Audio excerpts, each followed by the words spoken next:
Keith Barnett, thanks for taking the time to join us. You split a series with San Jose State. I think a lot of people were talking about your team after you beat Colorado State, the perennial champions of the Mountain West. How do you feel about your team now that you've got two more under your belt? We're program building. You're the toast of the town one week, and then you have home games, which changes the schedule. I think it's easier to play on the road, and you had a month to prep for one team.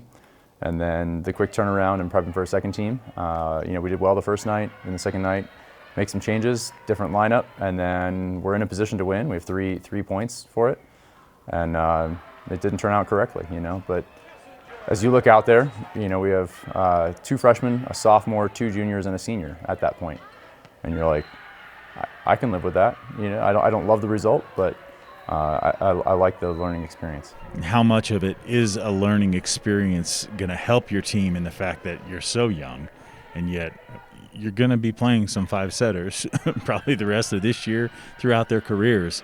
What can they learn from that? Point scoring has been the theme, from the beginning, and in that moment we needed a point, and we needed to score it. You can't rely on the opponent's errors, and we made a couple errors, and then they scored the other side. So good for them. They did well when they needed to. They ran off 8 straight points against Boise the week before, down 16-24, and got all the way back to 23-25. So, I knew they were capable. I just was hoping it wasn't in that moment. Exactly. Let's talk about some bright spots and some players, if you will, if you want to go there. Everybody's talking about Joy Harvey. You can't ignore her, the plays she makes in the middle for you. Just tell me, are you excited about her? Yeah, I mean, she wrecked, at one point, one kid on the one side, they dug her off their chest, then she turns around, hits it the other way on the very, very same play, and hits another kid and knocks her back, in the chest. That's a kid you got to pay attention to. So, yeah, I'd love for her to be a little quicker in picking up the blocking side of things. I think that everyone notices that, and they weren't reticent to run at her. So we need to get her to pick up that side a little bit quicker, which it's hard to do as a freshman middle blocker in the Mountain West.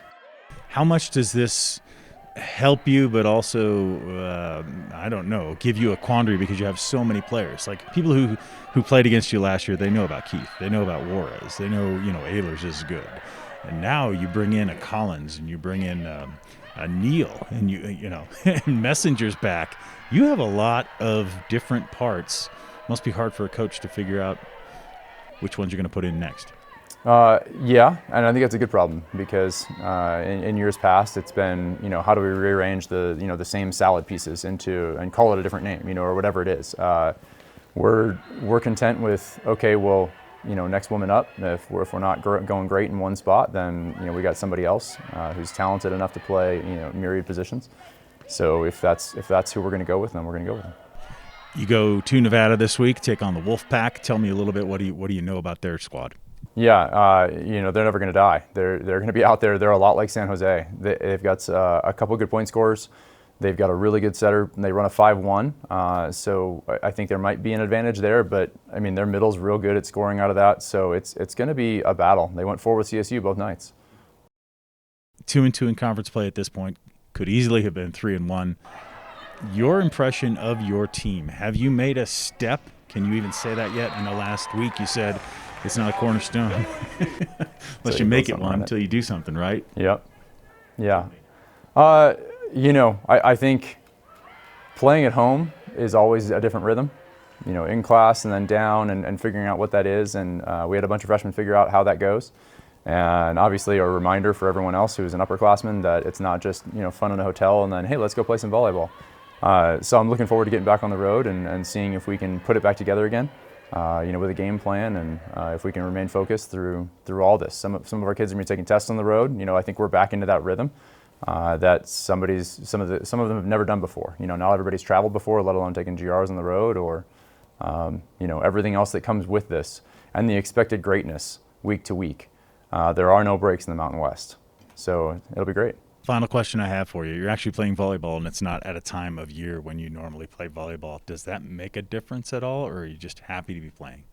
I don't think it makes any difference. I think they've worked hard enough to where they should have a season, and we're lucky enough to where we do get one.